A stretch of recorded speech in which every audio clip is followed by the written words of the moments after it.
what's going on, everybody? Jay Cantor here, coming to you from Phoenix, Arizona, here in the United States. It's so damn hot. As you can see behind me, I'm currently digging in the crates of history, of drag racing, and all types of motorsports that I've been involved with as a professional photographer for nearly 30 years now. I was recently in Southern California doing a photo shoot. Before I came back to Arizona, I had some time to visit a very, very long time friend of mine. I'm sure you already know who I'm talking about. Her very, very OG car might be seen right there. This is a media kit from 2002, so pre-digital, hence why I'm going through all these boxes to try to find some images for you guys to enjoy. Without further ado, let's go to that shop tour and go visit the queen of sport compact drag racing.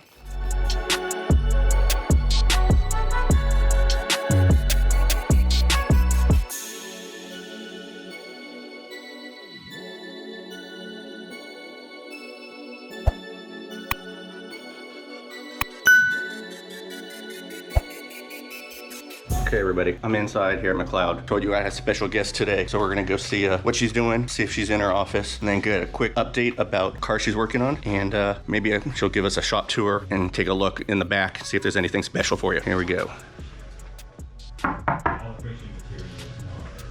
World famous queen of drag racing, Lisa Kubo. Hey guys, how are you? Caught me at work. So Lisa, what do you do over here?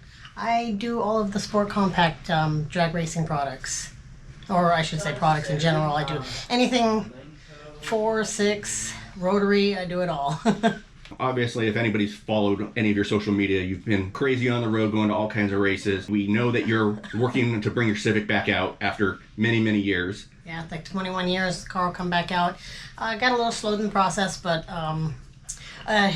we're getting things sorted. Basically, you have to choose what your priorities are, and my priorities were my health first, so had to do that. But don't worry, it's almost like tuning a race car, like I tell everybody. Sorted the gremlins out, we'll get it fixed, and now I can get everything rolling for the race car again. Not a problem. Well, I took my race car down to Florida to more performance. So Mitchell, they have some of the top cars. They basically chose me. I went to a race and they says, bring your car here. So I brought my car there. And the reason why is the racing from the West Coast, and I'm sorry guys, the racing on the West Coast is just, it's not here for us. So in order for us to go out there, and if you wanted to race 4, 5, 6 days a week, you're gonna have to do it on the East Coast. And I always thank the guys, anybody starting from the Northeast all the way down to Florida, I thank them very much for holding our industry and keeping it together, because West Coast was where it was from, like we were but it happens. And I brought the car down there because they said bring it down. I have access to pretty much anything and everything, with Ricky Chassis right there, boom, hour drive. We had the, car in his shop, had the cage, everything ripped out, put in, and he works quick. I have my tuner, which is Chupa. So Chupa's a quick flight away. He's in Puerto Rico, but he spends a lot of time over tuning many various cars and classes and driving as well. So I just have everything as a team over there ready to go. So anytime they need something, I get it, and then Mitchell will get everything put together. So right now I think it's at Mitchell's house, because it's been a while since the car had anything, but we get through it. So speaking of classes, you're not going all-wheel drive, you're going to keep it front-wheel drive, correct? Yes, and I'll obviously always keep it front-wheel drive. And OG, so you're obviously keeping B-Series. B-Series till you die, right? Until I die. That's right. And obviously still turbo, like it's still a hot rod class car. It would be a hot rod class car, so it's going to fit into the sport front class or the XFWD. There's so many different names. Just the sport front class is what it was, the XFWD class. Okay. Do you have any time frame? I mean, obviously you've been working on this for years. It started last year. I would probably say because all of just building your own cars, or if you're starting to build your own car, you start to run into little hurdles. But you just put a time frame. I would say sometime mid next season, because it's 100%, just like all of you, it comes out of your pockets, it comes out of mine. So I'm little bits and pieces. I stash what I can savings. I sell something, I save money, and then when we need to buy stuff, I have a lot of parts. It's just certain big parts I have to get now, so I have to get the transmission. There's there's just bigger parts that I have to purchase that are costing more than like $3,000. You're talking like $10,000-$12,000. It just is, you know, I don't have that sitting accessible, so I have to save for that. But it's obvious, and you know, if you guys have built one of these cars or you guys are building a car, you know exactly what I'm talking about. I feel for you. And is the car going to stay on the East Coast, or are you bringing it back here? What is your plan? Car's going to stay on the East Coast, so pretty much it'll stay out in the East, so it can go do events up north, like you know, Maple Grove, because I plan on running all the different sanctioning bodies, at least going to OSW, which will be its home track, so that's where I'll do testing. So I'll be doing some of their events. I'll do some of Vic's events over in Bradenton, and I'll do some of Chris Miller's events up in the Northeast. Probably the last question on that is, how about taking the car to Australia for like a jamboree race to go? Oh, dude, drag race? Why do you think I'm going to keep it in the East Coast? Because so many people want it back in Puerto Rico that it's so much quicker to just put it on a boat and send it over. So if somebody wanted to boat it like they did at the last event, they boated some, you know, Kiwi cars, and they brought some Aussies over. And you know, had the showdown at the race I was just at. So I would definitely, I mean, if there was an opportunity, you never pass up an opportunity that's knocking. So it would be a for sure hell yeah. Sweet. So that's enough with catching up with Lisa. We're gonna do a quick shop tour. Maybe find GK, as he's known, Gary Kubo. He loves to be on camera. So we're gonna go in the warehouse and see if we can track him down. This is the backside, or this is the manufacturing part of McLeod. This is where all the magic happens. When you call me and you ask for anything, the Rotary guys or any of you guys that run the mag forces, this is where it's all made. I think I'm all out. I had 3 and I had people fighting for them. A lot of U2J guys, you know, with the RXTs and the RSTs, those are around here. And if you guys didn't know, we also are the largest Tremec Elite dealer in the United States. So you're also doing full transmissions? Yeah, I do Tremec transmissions. And then we found Mr. GK, Gary Kubo. How are you guys? So Gary, you're also working over here with Lisa. Yes.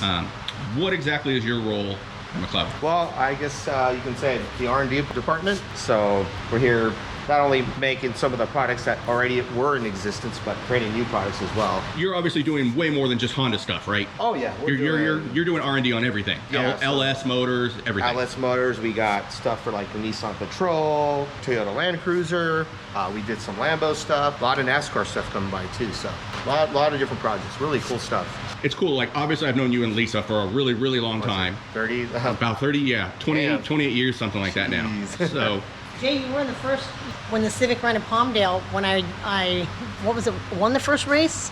My first amateur race. So let's see how Lisa does behind the wheel. She does good off the line. She's got it. Oh, definitely. There's no question about it. Lisa's got the win, breezes through. Let's go down at the pits. Wait a minute, 1087 at 132. Not too bad though. First woman in the 10s at battle. Correct. Now, is that also your quickest time? Correct. That's my quickest. I did a practice run in Carlsbad. It was 10:9. And this was my quickest run, 10:8, quickest ever. And I just hope to be moving down from there. Time flies. We're getting old. We went a long ways from open trailers and we're duct 20, tape on the we're front not. ends. we got to add another 20 plus to that 20. Yeah. So. But yeah, obviously, you're really in that mindset of being an engineer. You've worked for a lot of really great companies, and you love that internal, hands-on stuff. Yes. So a little bit here, like obviously, I was seeing some machines and stuff that you have over here. What exactly are you able to do for the customer? I know you have like a clutch tuning machine and stuff like that, correct? Yeah. So not only do we build the clutches, but we like to validate everything. So. In a sense, it's almost like engine blueprinting, but clutch blueprinting. We like, not only we measure all the parts individually, but some of the projects will literally like do a torque test, breakaway test. Some of the parts go overseas and, you know, we want to make sure they're right. So we can literally put, say, a unit together and do a breakaway torque test to see how close we are. It's obviously a cold rating, so when heat gets on some of the materials, say like sintered iron or ceramic, the coefficient of friction will go up, but at least it'll give us an idea. So It is a basic clutch, but a lot of it is just measuring everything and make sure stack heights are right, the finger angles are right.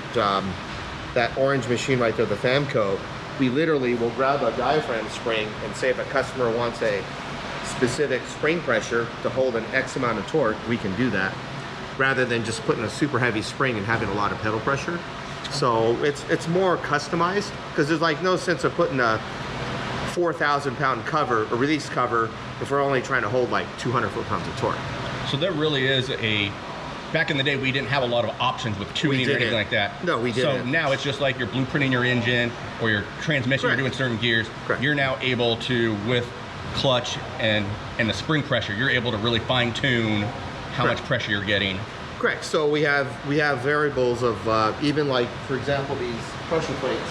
Just changing the fulcrum diameter. Like this one will have like say a 6-inch diameter, and by moving the fulcrum in, we change the ratio. So this adds more clamp load. Literally, you could swap this over and add 150 foot-pounds of more torque capacity on certain applications just by swapping this, and everything just bolts up. Wow. And then, so obviously you're the man behind this whole R&D. So if somebody's calling Lisa or one of the other customer service people and Sure. ordering something, you personally are actually testing this before it ships out? Yeah, if it's a custom project, absolutely, because we have to make sure the finger heights are right. This way, if we can give the customer more information, it makes it a lot easier. Some of the projects are like super real lightweight formula cars, where car maybe 1,600 pounds. They have a little 4-cylinder engine. They don't want like a monster pressure plate car because it's undrivable, because they're so touchy. Yeah. We'll literally put like a 700-pound diaphragm spring on it. That way you can really modulate, yet it'll have enough capacity to hold the torque. If we can't do it mechanically, we could change friction materials too. So we have like sintered iron, we have different grades, cerametallics. So it's a combination of pressure and friction materials. So it's just like an engine. I mean, there's many ways to attack what we're trying to do. And that's your Clutch Information 101 from Mr. Gary Kubo here in McLeod. Thank you guys. Thank you. Like you're looking at me, so as though you're filming, so then I can do something funny.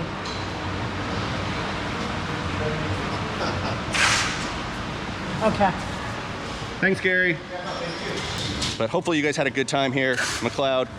If you need any products, any information or anything, we will have Lisa give a quick shout out with some information here in a minute. So you can follow her and her adventures and anything at McLeod. If you need it, she can get you some assistance. That's it from the tour, hanging out with Lisa and GK. If you want to follow their adventures, Lisa's gonna give you that info right now. So hopefully you like, subscribe, follow, all that typical stuff. Thumbs up, like. Yeah. And you guys, I really thank you, and I appreciate, everybody in the industry. If you want to follow along with adventures, or I shouldn't say if you want to, I know you want to, because I'm always a mess. I am on Instagram at Lisa Kubo Racing, so go ahead.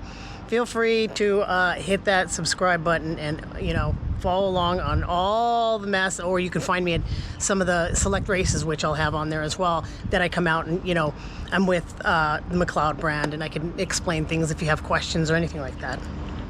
And then for McLeod, what's their website? At McLeod Racing. Okay. So that's their Instagram. And we will put all that information down below so you can follow along Lisa's adventures. We won't show you her world famous Honda tattoo that she's got back there. It's faded. It's been there since 1996, so it's an OG. Just like the industry, it was a very first back then. So a lot of pride went into our racing. Did you get that at a track? No. That wasn't a track side. No, that wasn't a track side. I didn't get in jail either. So Okay. I got it over here in West Covina, actually in California, in West Covina. So. Okay. Well, that's it from our adventures with Lisa Kubo and Mr. Gary Kubo. We're ready for it, but whether or not we're going to win, I don't know. Lisa Kubo is pretty strong there, so it looks like I'm paired up with her next. So it's going to be embarrassing if I lose, but if not, she's been working hard. So if she does, good luck to her. Well, whoever wins, they're both going to like it. Well, Tony's going to get... Did you see her shoot him out of the hole? Lisa has got him. Tony will never live this down. 1083 at 133.52 miles an hour. Okay, well, here we go. It's what we've been waiting for, the Quick 16 finals. Ed Bergenholtz is up against Lisa Kubo. This is the race. And if you'll notice, the stands are all standing. It's standing room only, and Lisa Kubo brings it back here to do her dry hop. She's ready, willing, and able to be the first female to ever win a quick 8 or quick 16. But let's wish her good luck, because she's going to need it going up against Bergenholtz. There She got goes. him out of the hole. She can drive. But Bergenholtz has the power, and he's pulling her on the top end. 10:38 at 138.39 miles an hour.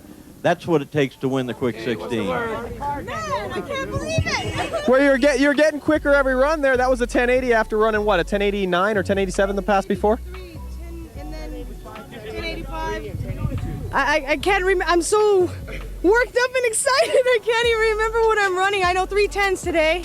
Really excited about that. God, today somebody was on my side watching over what I was doing.